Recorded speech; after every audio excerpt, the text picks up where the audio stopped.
in the definition of marketing, in management, we define or say that I want to get my work done with the help of other. That is what the purpose of the management education is. Now, one purpose in marketing is to sell the product. It is only the activity of sales which produce the profit or revenue.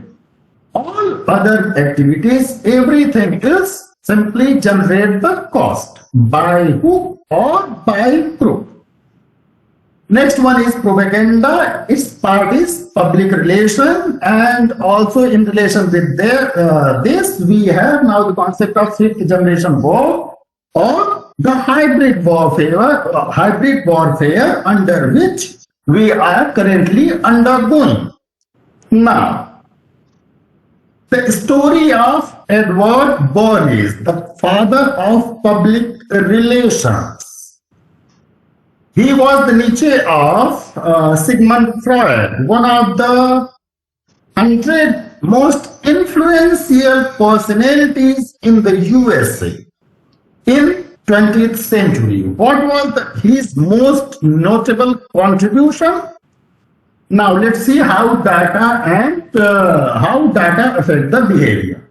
Earlier, what used to be the women were. Here is the role of Edward Bernays. The only men were using or consuming the cigarettes. It is because of the Edward Bernays. Then when the companies reached to Edward Bernays how to double or how to attract the half of the population toward the cigarette. Now what Edward Bernays did, he associated the cigarette smoking with women empowerment and similar. And simply the sale of the cigarette or the customers of the cigarettes got doubled over the time. So what he does, he simply based on the behavior of his target audience, that what if I would nudge, what he did, nudge is also here. If he nudged in a certain aspects, you would behave in a predetermined manner. Another example is the movie Buddha in Traffic Jam. What it is about urban nexus in universities and institutions. How institutions are nurturing and providing the ideological bandwidth and the force to these violent organizations. Now, with the help of here, we are going to use data is going to help us towards in the measuring the object, and based on that, we are to objectively decide our decision. Now, the same thing, again, the relation related with the data, torturing data enough to say anything what you want it to say. Saying and doing what you want to say and do objectively and rationally. Objective and rational. Now, we are from morning till evening, we are talking about we have to be objective and rational. Now, what objective and rational in Indian parlance or context? We know about. We know that term as Sthiti Prajna from Bhagavad Gita. What does it mean? That Hani, Labh or Sukh or Dukh, in every aspect, the person has to be the state in which the person is always balanced. So it's a Sthiti Prajna of Sri Krishna. Is it an easy job for human being to control any, forget about being Sthiti Prajna in every situation? Are we even capable of controlling even one or two or even limited number of our impulses,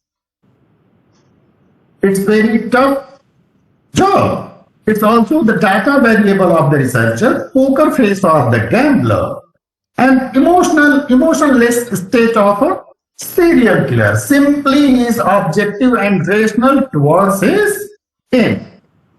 Now, is it possible to be fully objective? Are there variables affecting our objectiveness? We will see later. Independent variable and dependent variable. Rest of the variable remains constant. One effect of the variable, anything. Be it any habit, say waking up in the morning, habit of having proper food, habit of having study, regular study, and so on, any activity. Now, what is research then? Research means measuring the things and their response to the stimuli. Now, we have said that we should not be judgmental. Then without being judgmental, how we are going to decide, how we are going to take a decision without judging? So the statement is not right. We should always be judgmental. We are programmed for it. But just we should not say it openly to everybody.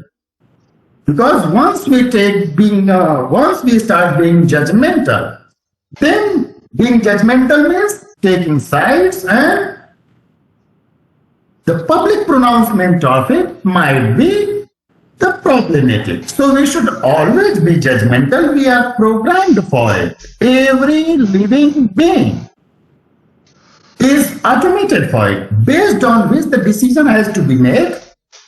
That is the conscious decision. To be judgmental, you have the preconceived notion, preconceived data, preconceived mental image of someone else in your mind. So based on that input in your brain or in our brain, the conscious decision is made. Is there any objective and rational machine which could tell me the words I could use further? What the next word should there be? Or how to judge objectively and rationally whether what impact the decision made today going to affect years later. Now, how the corona is starting its journey from Wuhan lab, be it through accident or through planned event, whether those under conspiracy theories, those who have deliberately did this, are they going to derive the outcome of their decision in the predictable manner? Now next, conscious versus self-conscious. What is conscious?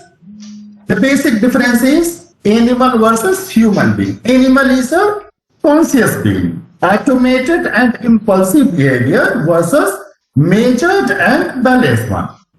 Now, level of consciousness in plants, animals versus human being. Jad and Chetan. Plants are Jad. Animals are conscious. Human beings are self-conscious. They are theoretically capable of judging their own behavior, which is absent in the concept of the self is absent in animal. In animals, the most among the mammals, besides human beings, among the most conscious mammals are elephants, cows, and dolphins. The judgment in isolation as absolute or relative. Now, if we are judging something good or bad, could it be done in absolution without any relation with anything else? Or it has to be relative? So the judgment has to be, if we are pronouncing the qualitative judgment or with the help of adjectives like good and bad, it has to be a relative. Good or bad in relation with what? Now, being rational means always working in self-interest, not for the other. Then what is self and how does it behave? Like father and child. If child is the extension of father, or does child behave like his father? Yes, in a part. It's an observation for which we don't need any scholarly paper or books to state the fact that the child behaves like his father. But whether in all aspects? No.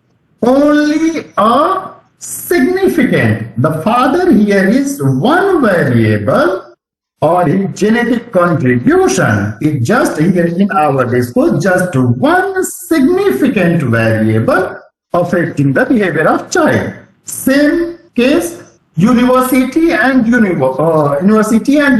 students. You and me are being associated or linked here.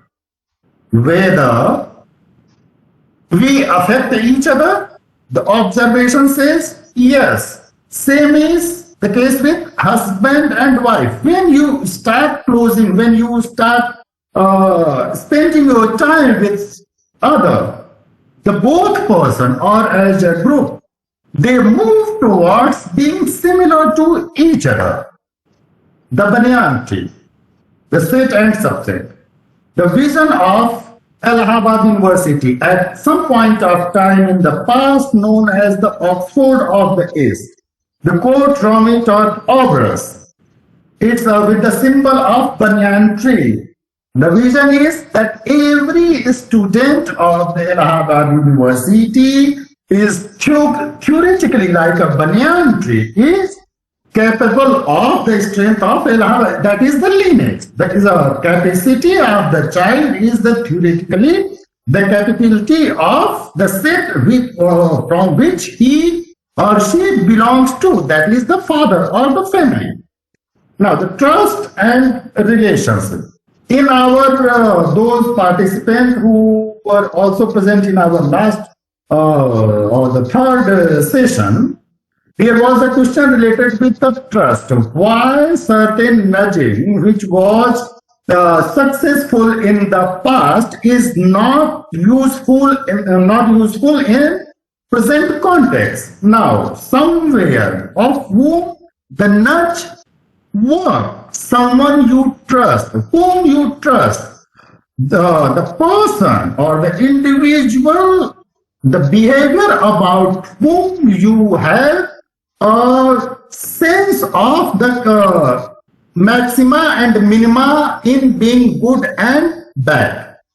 Now, if we are good, no, that good behavior is not count normally. It is the bad one which pinches us or keep disturbing us in our mind.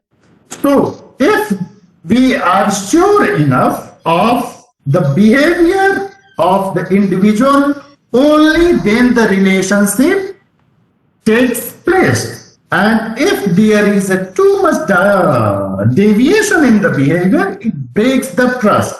And once the trust is broken, the relationship goes out of the window.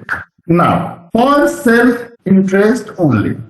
So what the discourse I am here giving is, it's my own behavior, my own understanding of the way I see or perceive my surroundings. PhD versus research. Now, what is PhD? We are also, if not most of you would be familiar of the Jaspal Bhatti method of doing PhD. PhD is a process in the formal setting in university or in an institute. Theoretically, is supposed to be include the research, but not necessarily. While the research is something which one does for, it is not forced. It's based on one's own situation, circumstances, and choices. My understanding of research here is object plus observer plus consciousness equal to research. That is how in our setting, in Indian setting, the research, we know the concept of or the process of research in the form of saying, kahaniyan, kahawatein, lokoktiyan, the assertive statements, dohe, the process of reversing the gaze. Say Dr. Raju Malhotra in being different. Indian response to Western and and being different, and Indian response to Western universalism. Now, what kind of behavioral data I have at hand, based on which I am saying the observed behavior of Indian Institute of Information Technology, Allahabad, Prayagraj itself, or rather its subset, with all its objectivity and rationality from 2010 to 2020. What happened during that period? A Mahabharat took place from 2014 to 2017 in the institute, under the impact of which the organizer of this summer school, that is the Professor Ranjit Singh himself, Dr. Shashikant Rai and Dr. Saurabh Mishra, were, including others, were thrown out of the campus based on the objectivity and the rationality of the decision-making body present at that point of time. Now, through the process, once the decision was made from the hierarchy, it went on for around 3 years, and in year 2017, the Supreme Court of India decided or judged that the decision of the decision-making body of the institute is not so objective and rational, scientific and evidence-based. So now in year 2017, we have, while the Professor Dr. Ranjit Singh had entered into the campus as associate professor from Assam University, now in 2021, we are having Professor Ranjit Singh with Dr. Shashikant Rai and Dr. Saurabh Mishra also again being the part of the campus. That has been my behavioral data or observation at hand, or maybe none other than myself or the self itself. Now, during the previous year, under the Corona, the government or the Doordarshan telecasted again all the 3 epic series, that is the Mahabharata, Ramayana, first Ramayana, Mahabharata and Chanakya. The most interesting one is first the Mahabharata, the epic of our concerns, Mahabharata. Now, you have seen the Mahabharata, I have seen the Mahabharata. Mahabharata is it told that what is not in Mahabharata is not in Bharat. जो महाभारत में नहीं है, वो भारत में नहीं है. It is also considered as the 5th Veda. Now, after the Mahabharata is over, just see it as a play of behavior and relations. Now, at the end of it, ask the question, how objectively and rationally did the Maharathis behave in the Kurukshetra and earlier, like in Hastinapur? How the Maharathis, how objective, rational, scientific and evidence-based behavior of the Maharathis had been. The process was initiated as amusement, not being fully oblivious to the prospects. The process being like the villager one, or rather the Brahminical one. That is question answer session in the form of, it is known as, also known as Upanishadic process, we know that, through which all our darsenic discourse of our civilization has come out from. Now, with that base, now we are entering into the main topic of Nudge. Now, Professor Richard Thaler bagged his economics in Nobel in year 2017 for his work on behavioral finance. The work was Thaler and Carsten's 2008 book, Nudge, Improving Decisions About Health, Wealth and Happiness. Has had a wide impact with some governments even setting up nudge units in their countries. Now, status of economic research in the West. These PPTs, which I had provided to the participants in the morning, is from third session of behavioral finance, and I have made just a few modifications for our current session. Rest is being the same. Now, what was said about the status of economic research in the West in the past, in the third session? The Paul Krugman, the Nobel laureate in economics, stated in lecture at the London School of Economics that the most of what the mainstream economists have done in the microeconomics for the past 30 or so years has turned out to be spectacularly useless at best and positively harmful in some cases. Now, from where that realization came from? I think it came from the financial crisis of year 2008, which simply has shaken the financial order of the institution or the framework, the world order of the finance. It's shaken to the core. Now, after 2008, the Professor Thaler got his Nobel for Nudge in year 2017 for his work on behavior and finance. Now, in search of rationality and objectivity. Now, we want to be objective and rational, but as we have already seen or discussed, and we will discuss something further also, that our objectivity and rationality gets affected through external stimuli, or that is what we are terming it as variables. Now, here the difference in understanding of time, whether linear or non-linear. The significant difference between East and West.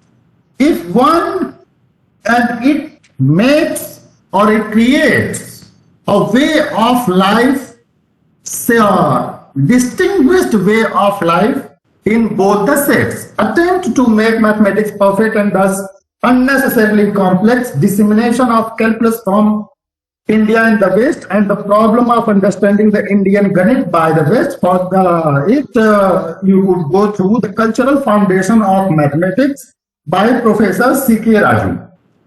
Now, Bernard Shaw proving 1 plus 1 equal to 2 in 370 plus pages. What is the requirement of that? If I can say or prove something maybe in 1 or 2 lines, or maybe in 1 pages, why it can't be the research? Why it had to be to satisfy our urge of complexity under current setup? It forces us to go through that tedious, unnecessary process for getting the result. See Professor C.K. Raju here. The main one here, book here is the 11 pictures of time. The website of Professor C.K. Raju, ckraju.net. Also refer to various lectures of Professor C.K. Raju on time and calendar and mathematics on YouTube. Now, India explains zero and math better than the West. West simply till now does not understand the basic mathematics. That is what Jonathan J. Coventry, an elementary mathematics researcher, says about understanding of zero and elementary mathematics by the West. The same thing or the similar thing is also said by Professor C.K. Raju. Now, when I was in my MBA, the era was of engineering graduates dominating IIMs. Why engineering graduates? And the rule of quants. Why quants? We have already discussed, to make it objective and rational in quantitative form, to measure it. So the only mathematicians and statisticians could measure it objectively and rationally. So we had a rule of quants in the field of finance, in the field of top management schools, the dominance of computers in trade, that is known as high frequency trading, the rise of complex econometric models and their failure when confronted with sudden reality, the performed behavior being different of assumed or earlier theorized based on neglecting earlier known data. Too much math and too little history is the problem of economics. It's a lecture in a debate conducted in London School of Economics. The video or the program is available on the YouTube. Now, defining an intellectual, the one who makes simple things complex. By Professor Ramananda Singh from Assam University, he was my teacher. Now, being able to influence the other. So Professor Thaler got Nobel and had the meeting with our Prime Minister, and based on certain things, vocal for local, Atmanirbhar, Swachh Bharat, Vishwaguru, and it was also the nurse based on the, you could say, request of the Prime Minister, under which the whole country got in standstill, Thali Pitna or all that in last year. Now, a little bit of basics again. Dependent variable and independent variable. Simple here. Verbal versus non-verbal communication. All the communication which we make. Here in our current session, it is almost all of is in the form of verbal communication.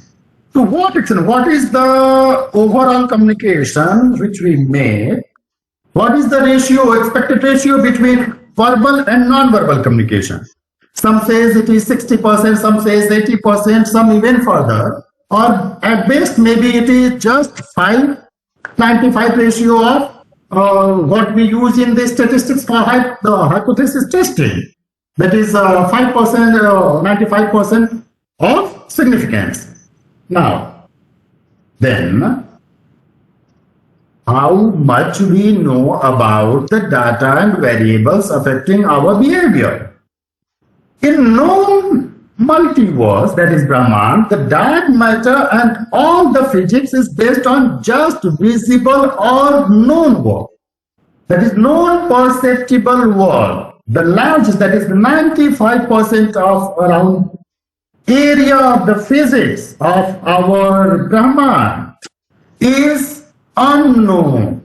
What the scientists call the dark matter. We don't know anything about that. The whole physics is based on that 5% data only. That is known as the crisis of physics. Now, how much we understand our brain, understanding of human brain till now? It is near about still 5% at most. The same thing is about the known oceanic world. The visible and thus seemingly seems to be easily perceptible world being significantly less than the invisible, causing the inherent deceptiveness of the visible, leading to the realization of research gap always being present. Research gap is always, no matter how much theses have been presented on the same topic, whether one is able or trained to be able to see that consciously and capable of act accordingly or not. Say for example, let's take example from a single grain of wheat, gehu or atta. How many products a villager lady or any Indian lady could make throughout the India? How many items we know being made of the wheat versus try to find out in the West, in Western countries. It is significantly, it is the diversity and the ability to have multiple or n number of uses of the same product or same object is inherently designed in our blood. Did we realized earlier that something like an invisible virus can put the whole world in house arrest? Something happened first in the human history. Just a simple virus forced us and has simply affected our behavior in every aspect of our life. That is why we are in this kind of setup. Otherwise, had it not been there, we would have been interacting with each other in a classroom setting. But something else had happened. The time as a significant variable, significantly affecting and automating the behavior. Understanding and the belief of linearity and non-linearity of time, something invisible, the presence of which could only be based on which we take the decision.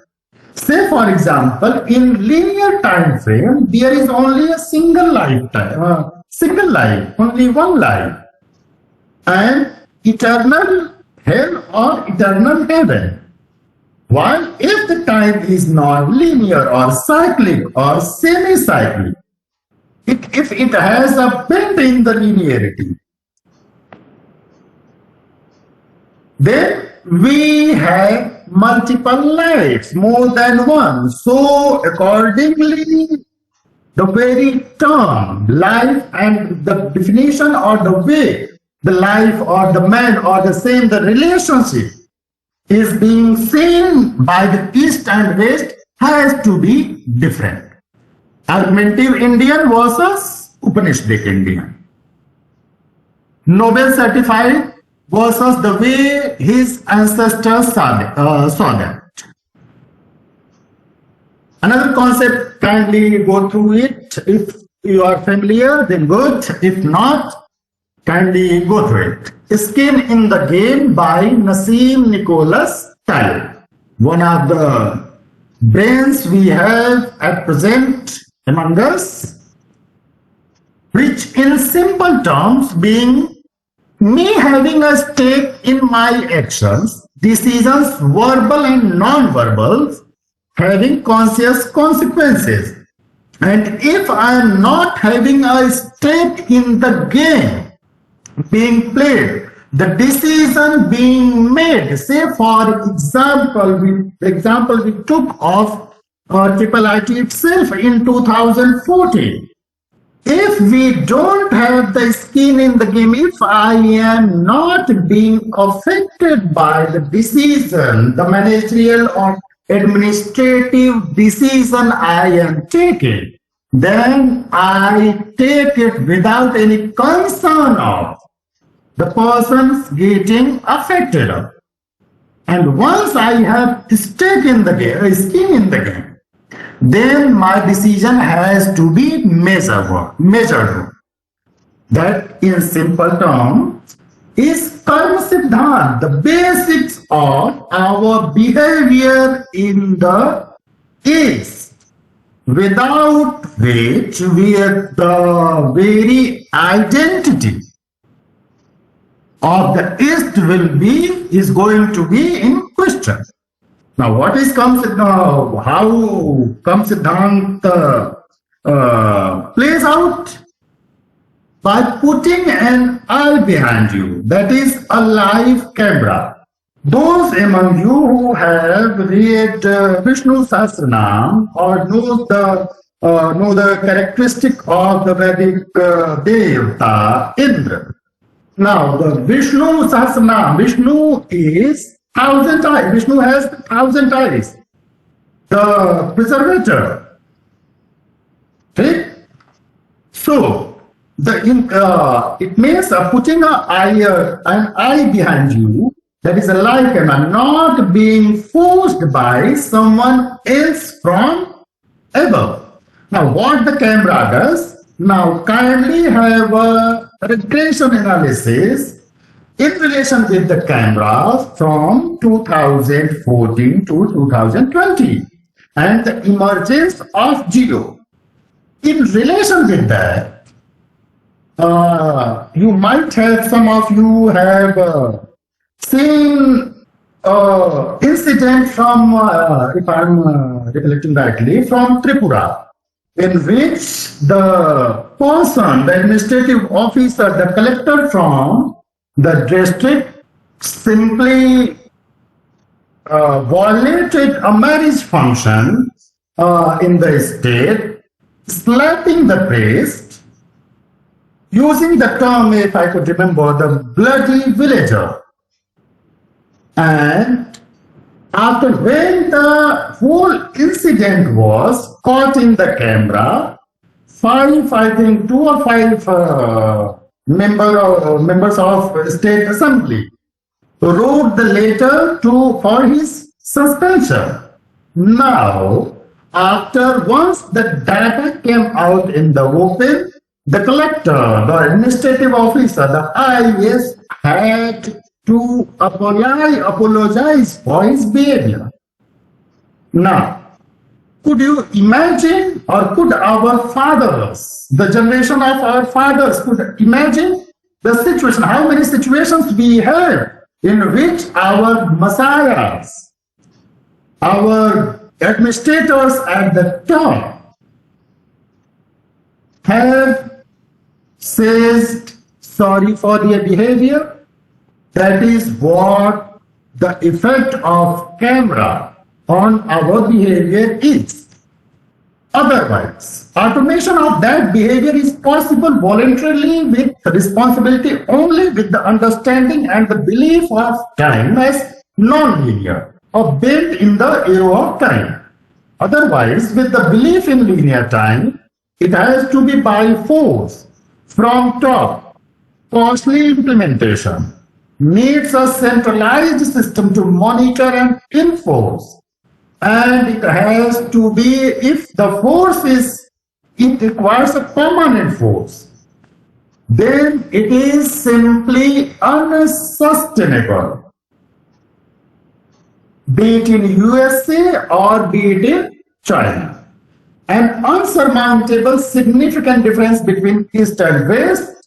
West till now does not understand or accept the non-linearity of time. Why?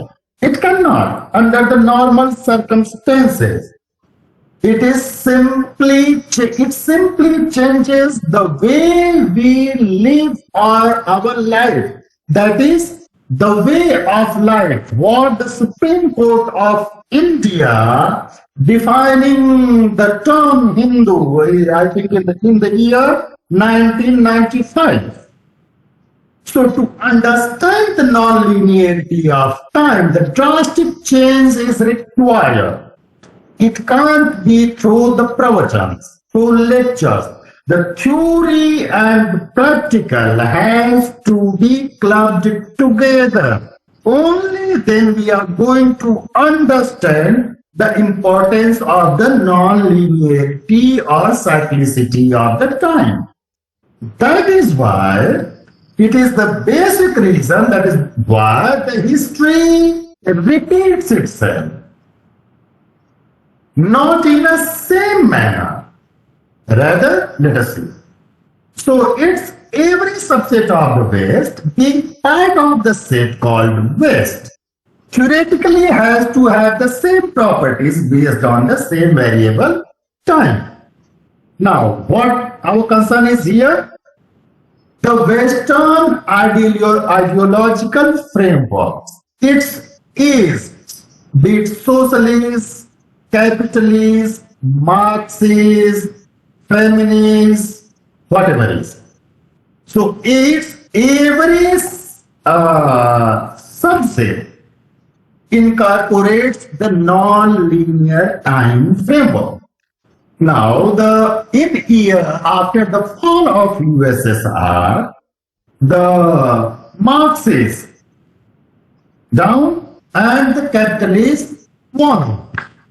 Now, from 1991 to 2008, how many years the capitalism had its free reign in the West or in the world?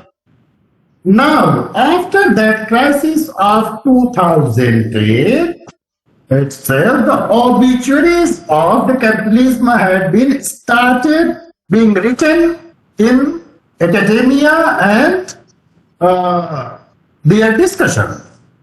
So theoretically, both being part of the same set, being same, leading toward the same predictably automated behavior.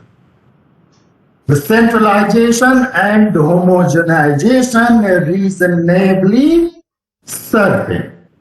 That is the basic feature of every theoretically, practically we will see later if required. It has the centralization and homogenization as the inherent part of every subset of the set called West, be it Marxism, be it capitalist, or be it socialist. The Messiah sitting at the top, the structure being pyramidical, and the rest being slaves. The master and slave relation. While, for the sake of saying on paper, we have all kind of numbers and jumbles. The current crisis. We are undergoing the continuation of the same from past. We are still, and we still don't know to what extent or how long we are going to face the situation. Now, personal versus professional. What is personal? What is professional? Being a mammal, I'm only concerned with maximizing my benefits, and that is being perfectly rational. So I understand only those events or examples which I could relate directly. I and thus we don't care, simply can't see about the things non-personal, and that is again being perfectly rational. I can't see what concerns you, your problems, just like animal. Simply just like any animal, any cat, dog, cows, bulls, see about themselves. But profession is one of the significant variables. Simply what the meaning of the discourse here is that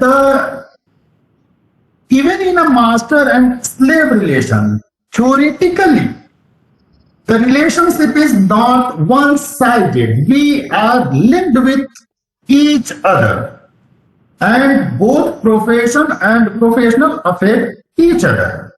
Both affecting each other because of dependent and independent variable can't rest being affected. What is dependent variable here is self. The self is, that is myself is dependent variable being affected or under the influence of independent variables and numbers of. Thus, the one-sidedness of Nash theory is gone. That is in the criticism what Professor Ranjit Singh has also touched upon, and we will also see later. It is one of the criticism of the Nash theory is that it is from top to bottom. The Modi cannot, Narendra Damodar Das Modi can nudge you, but you are not, you can never nudge him. The nudge by each other here, both ways. So the separation between personal and personal is fluid, blurred, simply not possible to be casted in this in the story. So there are n number of options. So how many variables? N number of options, variables available at any time, but only one is aligned at the moment, which is the best one. That is the eternal importance of the context. That is the journey from scientific management theory to contingency approach can be referred to or have at least a bit of memory from the paper called Principles and Practices of Management. Scientific management theory, single based method in always and in all situations. While contingency approach, the best method according to the situation, management by objective.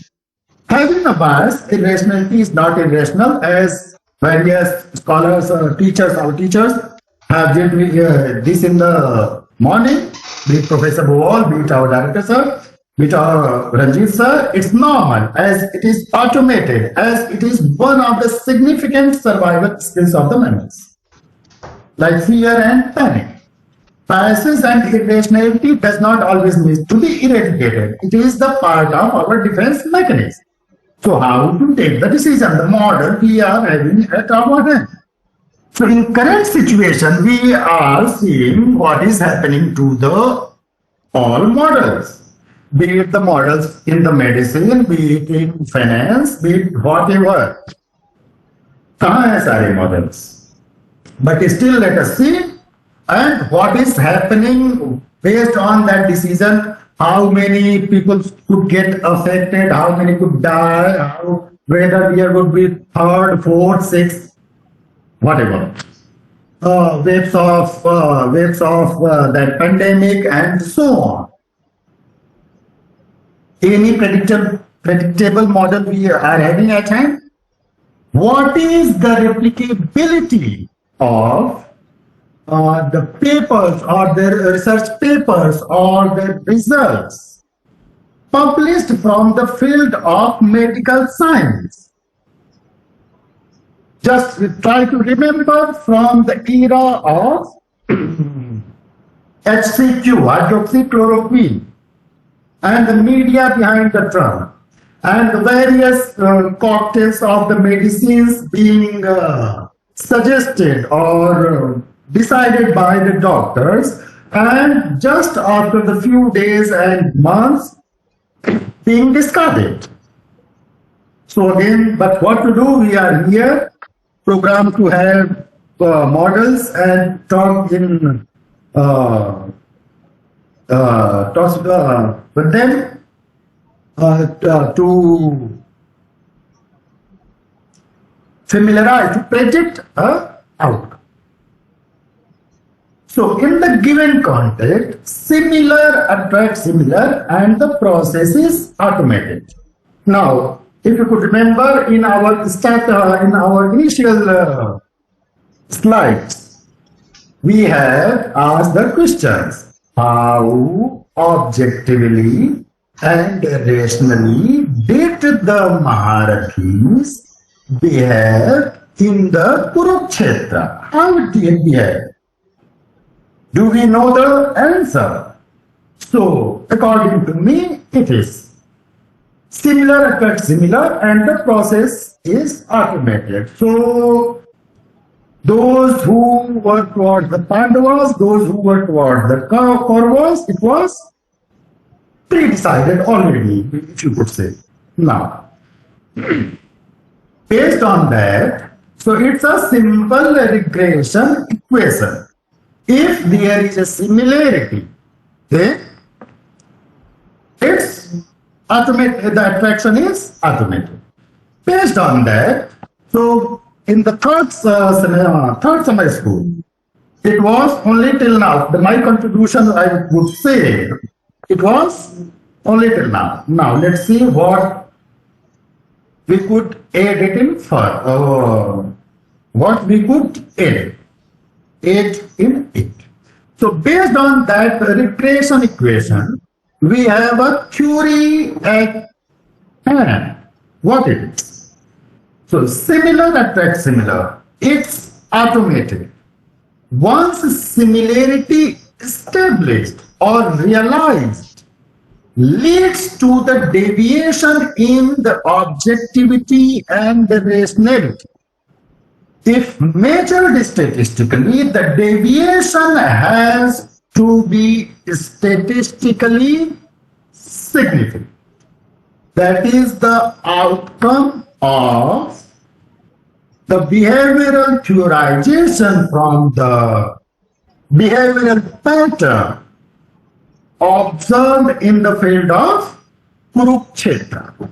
Now, generalized it. Now we know it. That is how objective, rational, scientific, and evidence-based decisions of the Maharathis have been in the Kurukshetra. So, अब उसका क्या करें? Does it help in other aspects of our life? No. Just try to see it. Generalize it where relation exists. Say दूध और शहद और दूध और घी. दूध में घी मिला के पीना या दूध में शहद मिला. That is according to the principles of the Ayurveda. That is the beneficial for your health. Now दूध और नमक. नमक के साथ नमकीन खा के दूध पीना, that is dissimilar. That is going to harm you. So based on that theory, we have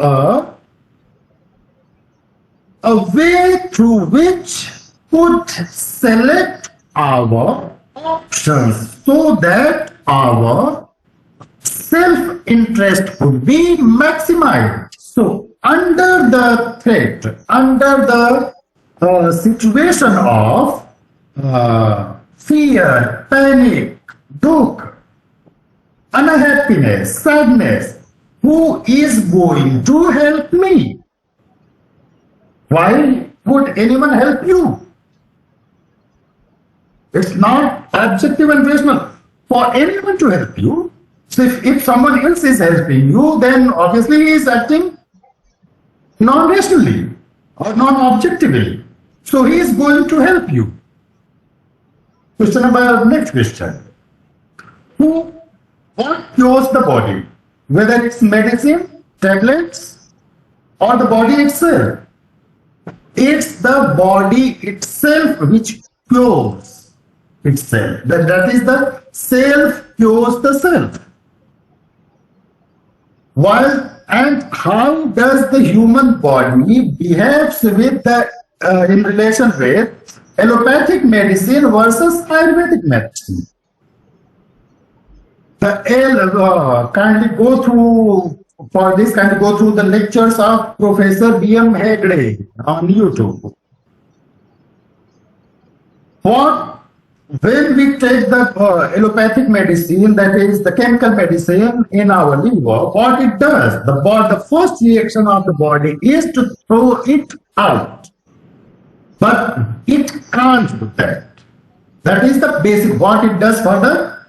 That is not our matter of concern right now. So the chemical medicines, the body naturally doesn't like the chemical medicines. It throws out, it dislikes, it accepts that system. Again, what is allopathy under our discussion? Allopathy here is part of the Western set. Ayurveda being part of the Eastern set or the Indian set. So, to get the help in the time of crisis, who is going to help us? The similar one. Yourself, your father, your family, your teacher, your institution, your system, your network. None other. ठीक है? So here in the time of crisis, it's important. It is the crisis only which forces us to decide to judge or to analyze about us versus them under the situation of crisis. The middle path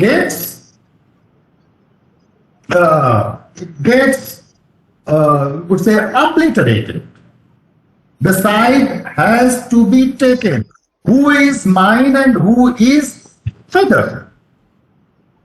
So now generalize it where the relation exists. That is the generalization of the two.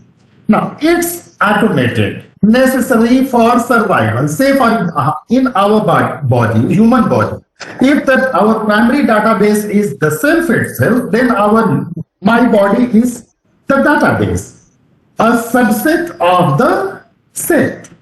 Now, how many automated processes or the systems work in a human body? And among them, how many of them I could control?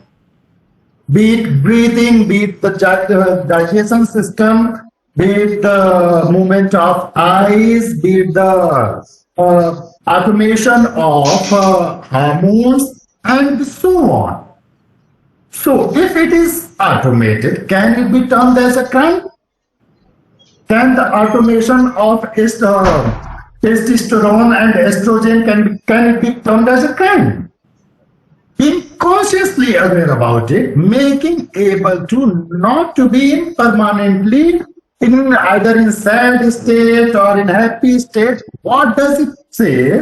That both the situation, be it the sad situation or the happy situation, the good one or the bad one, both are not the permanent. So यह दौर भी वापस जाएगा, यह रातें भी इतनी लंबी नहीं रही, यह रातें भी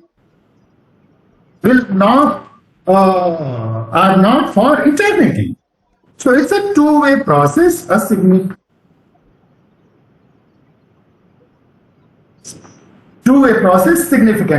effect. Similar what? It's a variables, age, sex, distance, visible and non-visible. The total number of variables we don't know. Approximately n number of variables at certainty does not exist.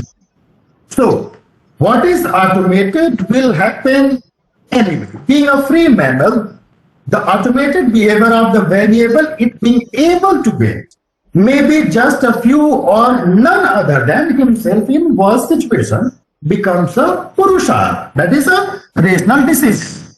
Now, who will decide about the parameters of similarity? And we have Nobel in Economics of year in 2017, a representation of nudge. Now, I think we have, it's 3:50 at this time right now, and we have one more session at hand. So let's take 10 minutes of, let's have a 10-minute of break.